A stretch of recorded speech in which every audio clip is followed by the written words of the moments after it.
if I've got no budget, what creative marketing ideas would you suggest I try out, Dan? It's interesting you asked that, Lloyd, because this week I had one of the most interesting meetings I've ever had with a business. And I know this sounds really weird. I think I shared some really great ideas and advice with them. Should we check with them if they think that? No, but genuinely, I got out of it thinking, bloody hell, they were some good ideas. And I thought it was a business that didn't have a huge budget. And I thought we could do an episode sharing for similar anchors who may want to get great results in their marketing but not have much of a budget, what they could be doing that's creative to get a good return on investment from whatever small or little budget they have. Nice. And you said you found it was one of the most interesting meetings you've had. Yeah. Do you think they found it interesting, or did they look quite bored? I think they found it interesting. I probably found it more interesting than them. But no, there was some ideas that they were like, we got to do that. Let's do that. And there's some more out there ideas. Yeah. But just to give a bit of context, they are a company that sells kind of tiling products.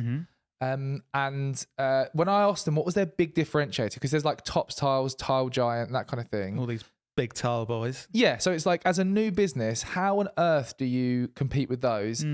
Their number one differentiator was price.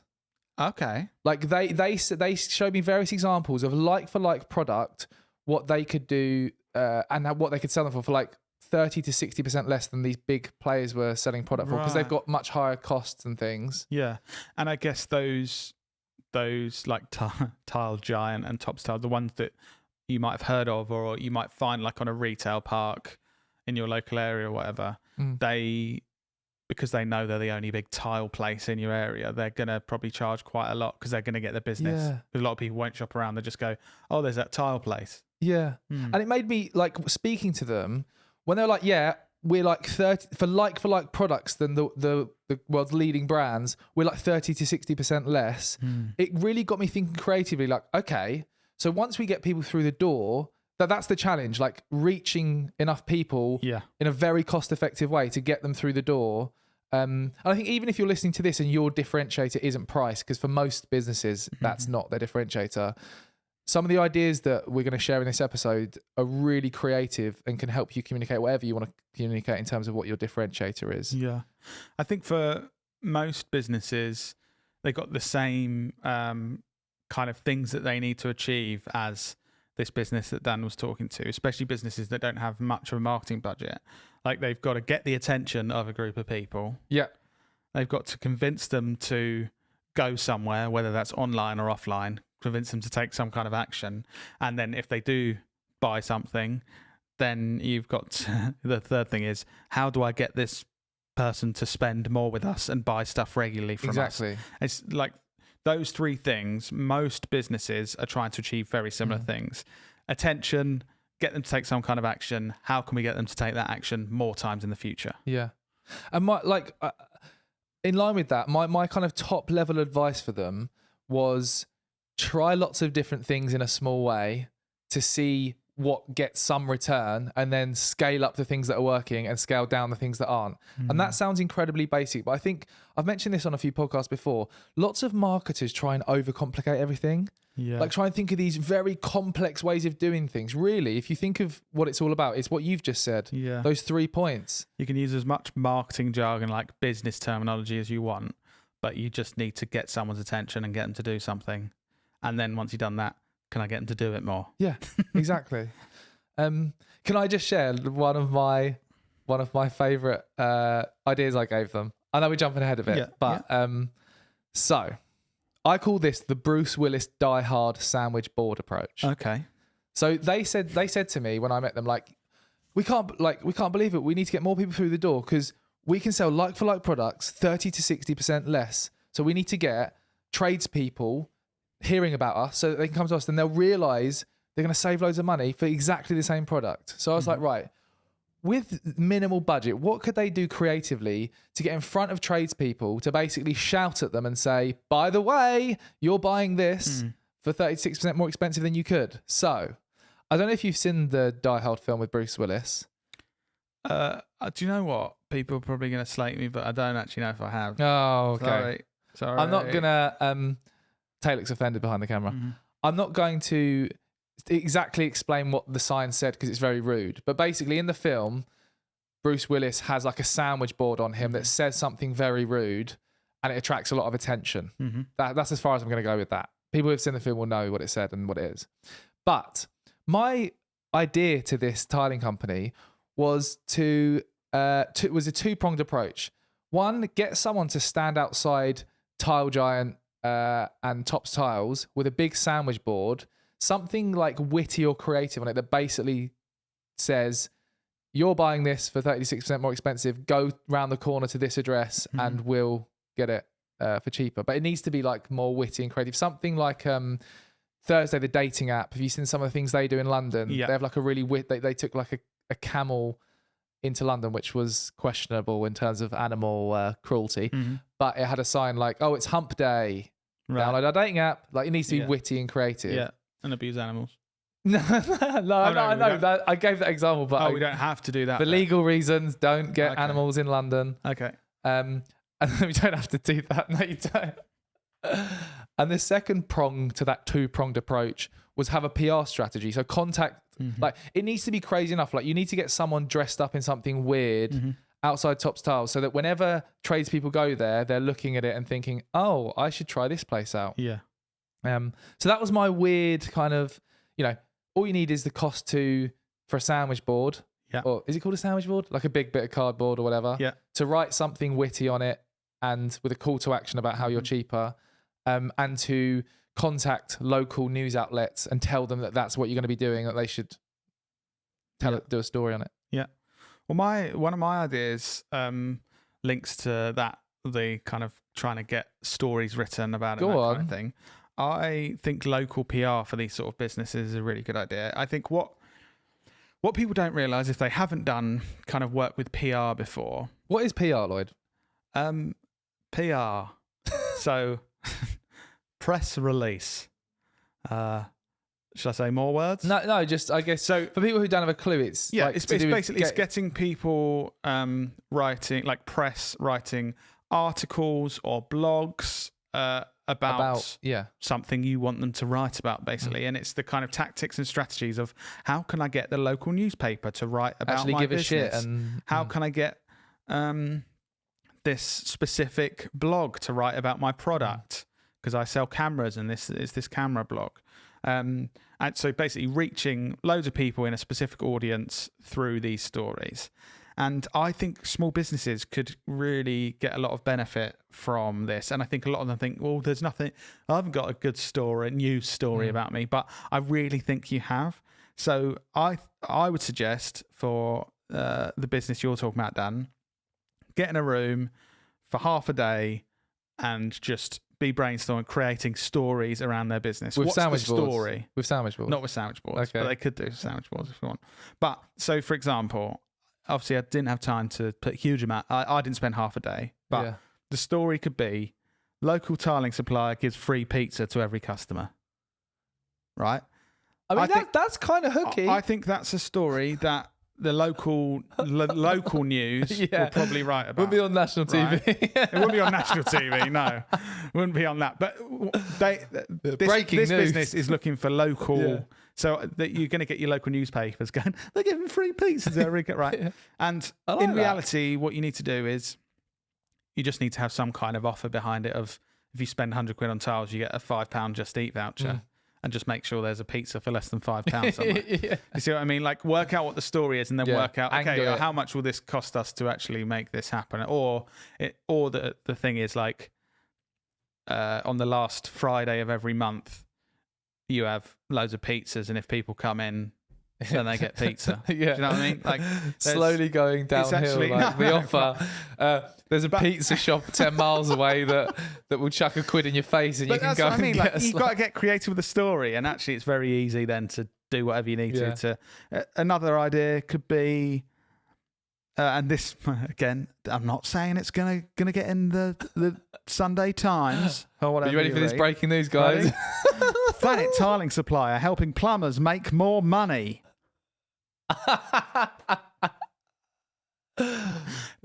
But like a businessy story behind it. I'm just like something like that. I'm thinking they get a local accountant, a solicitor, and a banker to attend like an hour-long networking thing with tilers, and they're basically going to give them advice and on the things that they may not know about. And it's this initiative that's going to help local tilers. They get a little story written about them in the business section of the local newspaper that they're doing this. They've taken the cost of doing this event and they're helping local plumbers and tilers. Like, and then at least you're going to get the word of mouth of, oh, do you see that there's that tiling place? So you can speak to like accountants and stuff for free. Yeah. Like, oh yeah, bloody hell, I tried to speak to one. They charged me £150 an hour. Bloody hell. Yeah. We just need those conversations going. So I know, like I said, they're not really exciting. But we're talking about a business with like little to no budget and that might want to attract local customers. Like there's much bigger things you can do with bigger budgets and you can get really creative and that kind of thing. But I do think every business has a story. Like it might be like we did this. It took no budget and took about 2 hours of someone's time. We had a report on our carbon footprint and that kind of thing, and what we do with our positive impact plan and reducing carbon emissions and that kind of thing. And the headline of the report was basically that Knowlton are a pioneer in the SME sustainability space. So we just took that and we wrote a press release around the fact that we were called that in a report. We literally got on TV. And one of the first ones we did. I personally sent that press release. I sent 5 emails. We got a local news story in like one of the local papers, and we got on a local TV station.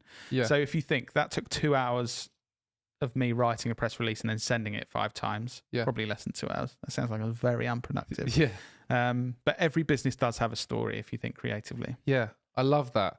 So the kind of PR coming up with a good story, letting local news outlets know to get the word out there. I like that. And you can just, by the way, you don't need to be a PR expert. Just Google press release template and then just adapt it, fill in the blank. That's all you need. I think that's a good point because Anchor's maybe listening. I'm not a PR expert. Marketers make it sound more difficult, but really, Google press release template. Yeah. Send it on the forms of or find emails of the people, the publications you want to get it in, and there are always emails and contact forms on those publications because they want people to send stories to them. Have you heard of the low-hanging fruit approach, Lloyd, that I'm about to share? Actually, my friend James has particularly low-hanging fruit. He definitely does. I've seen that fruit hanging quite low. So the low-hanging fruit approach for anchors listening who are looking for, again, next to no budget or free approach to drumming up business is capitalizing on the network you've built over time. So one of the key things I got from this meeting I had with this tiling company or supplier was they were like, yeah, we've literally been tilers for, it was something crazy like 30 years or something. We've got a huge network of other tilers that trust us and really understand the industry. So that we've built up this amazing network. And I was like, right, one of the small things you should be testing is tapping into that network, is coming up with an approach to contact all of those people in your network to try and get them to try your business as a supplier compared to Tops Tiles. Taking it one step further, because they were sort of like, oh yeah, we were thinking about calling up a couple of the folks we've known over the years. I was like, come up with some kind of structured approach to have an enticing offer for them. And I don't mean call up your mate and try and sell them something. It's like, have an enticing offer. So it could be like you said, the free pizza thing. It could be, 50% off your first order. It could be something else that you're offering for them to come and try. And then create that list of people in your network who are in the target market, and then schedule a couple of hours each day to call everyone up in that list with that enticing offer and communicate in an interesting way. Hi, Dave. We've got this new company where we're supplying tiling products for 60% less than Tile Giant. If you come and try us out, we'll give you a free box of tiles, a free bag of adhesive, or whatever it is. Something enticing enough. Call enough people and have an enticing enough offer. You'll get people. It will achieve that first of the 3 steps that you mentioned. Getting awareness, the attention, the attention, and getting them to come and try your business out. That's the kind of and we did this when we started out. We looked at our network and who we'd been networking with and things, and thought, who could we help the most, and then tapped into that.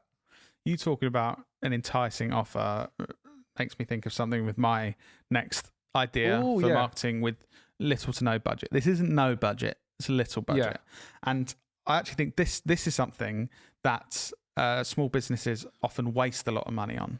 Yeah. So if you do it wrong, you're going to waste money. Go on. But local Facebook and Instagram ads. So this is something a lot of people go, oh God, bloody spent £500 on that, got nothing. Yeah. So don't do that. Relatable. Listen to this first.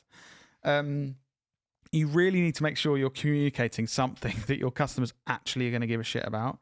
So many small businesses say for this new tiling supplier, they'd create an image or get someone to create an image saying, new tiling shop, open now. And they put opening times and the address.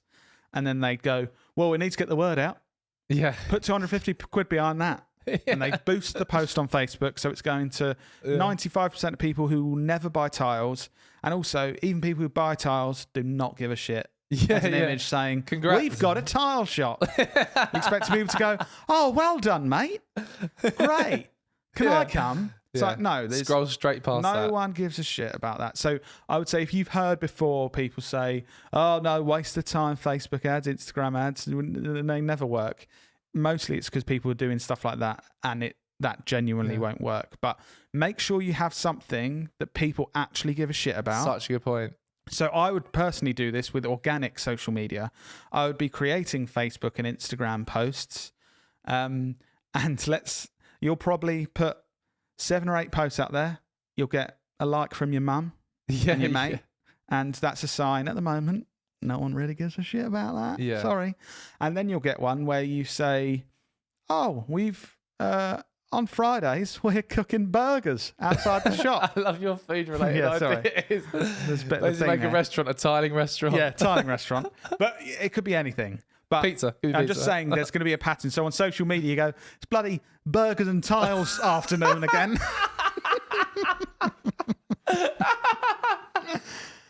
and classic B&T afternoon, burgers and tiles. And then you'll notice it gets 18 likes and gets 24 comments from local plumbers going, you headed to B&T this Friday? But obviously that's a shit idea. But I'm just saying, you need to identify with organic social media what people give a shit about. The theory is there, Lloyd. Yeah. Genuinely, and I'm laughing at you. Yeah. Your B's and T's. Burgers served on tiles. But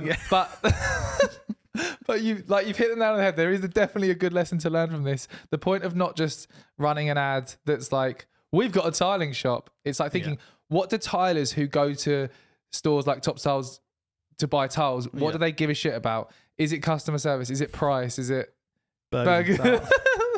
Could be. So an enticing offer that we encourage them to go there. Test it out with organic social media. Once you've got something, you're like, oh, people actually care about this. Yeah. Then test it out and put £50 behind it, targeting people in plumbing and tiling and bathroom fitting and kitchen fitting. This is actually in line with one of the things, the kind of ideas that they shared. Because there's a couple of challenges here. There's getting the attention and getting people to change their behaviour from, they've gone to Top Tiles for 15 years. Yeah. Why would they change their behaviour? Even if it is a bit cheaper, they're just used to going and seeing Sarah, who works at Top Tiles. Does Sarah have burgers there? Sarah doesn't have burgers. So you need an enticing enough offer or reason for them to try you out. But the second thing is about ensuring they come back. Because if they come to your tiling place and they save 20%, but it's a much shitter experience, worse customer service, you don't really know what you're talking about when it comes to tiles, they're going to think, I saved £5, but it was much shitter. So it's really thinking strategically, what can you do to keep them coming back? So I suggested, one, they need some kind of data capture. Capturing it could be a competition or something, capturing the email addresses and the contact details of the people who are coming to their store so they could do some kind of follow-up email drip campaign, whether it's talking about the offers that are on this week or sharing educational videos, because one of the guys really knows what he's talking about when it comes to tiling. So it's really important to think, how are you getting that repeat business? What are you doing to get them to come back? It could be you get an extra patty in your B's and T's on a Friday if you use the code in the email. Yeah. then they'll be there going, "Oh, you got a single patty, have you, mate? I've got triple over here because I've signed up to the email list." They said about an interesting idea to do with a lot of, and this is about understanding the audience and what they care about. A lot of kind of tradespeople, at the end of the day, they have a few tidbits in their van that they need to go and take to the tip and pay to not dump, whatever you call it, pay to get rid of it. They could have some kind of waste bin where people can, if they're using the tile shop, can put their little tidbits in there, so they don't have to pay to get rid of it. So that could be another thing to attract them. And it's all about understanding the audience and like what they care about. That was what I kept saying to the guy I was speaking to. He's been a tiler for 30 years, so he knows all the challenges, the problems, the things that they want, and comes up with ideas to help them. Saying about like some kind of data capture, one of my thoughts for a business like this is setting up like a basic CRM system. So that sounds scary, Lloyd, an acronym. That sounds scary for a small business. Yeah, sorry. So let's say this in normal words. Make notes on your customers. Okay, yeah, there you go. So basically, I think something as simple as when a new customer comes in, you ask them for an email address or phone number, and you just write whatever notes, and this will develop as you go. You'll find out what's useful. But whatever notes, maybe you just note down what they bought, and so you type up this many packets of this, or if they're like someone who buys packets, sorry. If there's someone who buys high-end tiles, and that's that kitchen fitter that buys the high-end stuff, and they charge quite a lot. They do really high-quality work. And there's going to be the other spectrum of like, that's the guy that's just starting out. Like he's quite often looking for deals because he doesn't charge much. He's just getting started, so he'll probably be working on the lower cost tiles and that kind of thing. I think making little notes like that. So with those examples, right? Say you've got this offer as a supplier, you've got hold of these really high quality tiles and you can't believe the quality of them. You're like, bloody hell, it's the first time we've used this supplier. These are amazing. Then you've got your notes of the high end tile buyers that, we've got Steve, Gary, Julie and Tim who like buy our highest end tiles. And you just send a text to all of them saying, that could be a campaign. That could be a small campaign. Yeah, exactly. Itself. Like new offer, tiles, highest quality tiles we've ever supplied. You tried those tiles before. Yeah. The premium ones. Or there's the other thing of like, say you get delivered a load of tiles and some of them are broken and stuff. Yeah. And you actually get a refund, but the supplier is like, don't bother sending them back if they're broken. So you're just stuck with these half-broken tiles. It's going to be the guys at the lower end. The guy that's outside in the bins. But they'll be willing to go through a pack of 20 tiles and there's 7 in there they can use. Yeah. And they'll go, 50p a box of these tiles, Tim, and you can use these on your next job. And I think having notes, you'll get to know customers and get to know who you would want to contact with certain deals and that kind of thing, which will really have a compound effect over time. At first, you'll have 5 customers in there and you'll be like, this isn't very helpful. But in 2 years' time, you're going to have 300 customers and you're going to be able to send a text once a month and get 4 people go, great, I'll pop in later. I think this reinforces an important point. Smaller businesses underestimate the power of data. I think a lot of businesses like this will be thinking, there's no point capturing their contact details and writing notes and things. But this proves that that's valuable. Yeah. Like you can then filter those types of customers and do individual campaigns. Could be a text-based campaign, like you said. Could be an email marketing campaign. Could be a direct phone call campaign that you could do to tell them about that offer that you've got. And you're more likely to convert customers because you're using data to inform who you're targeting with that campaign. And bigger businesses with bigger budgets have these complex CRM systems. They'll note down every interaction with that customer. They'll be able to go back every conversation they've had with them, everything they've ever bought. But when you've got no budget, you can start small. Like I said, you can literally be writing down names, contact details, and just write what they've bought, or a note that you like, he likes purple tiles. Yeah. You know what I mean? Whatever. Yeah. Like you can start small and don't make it a complex thing. He likes burgers on tiles. Burgers. Yeah, exactly. On tiles. And then you go, hang on, we got enough for a burger and tile night on Wednesday now because we've got all these guys that like burgers and tiles. Yeah. What do you think of this idea? You ready for this one? I'm ready. The pyramid scheme that's not a pyramid scheme. Sounds dodgy if I'm honest. No. So I'm more thinking of like an affiliate scheme where, tilers and tradespeople tend to know other tilers and tradespeople. So why don't you create some kind of affiliate scheme? Like the most basic level is thinking of like when you go to McDonald's and you got that thing that fills out when you get your 6th coffee free or whatever. Yeah. you could have something where, right, if you bring in X amount of, for every 5 new tilers you bring in, we'll take off 20% of all of your future purchases with us. Or we give you X amount coupon worth this much. I or, think it could be simple as like, well. genuinely, it could be like, oh, if you send someone in and they say they've your come name. from you, We'll put it in a CRM system. We'll give you 10% of anything they spend. Yeah.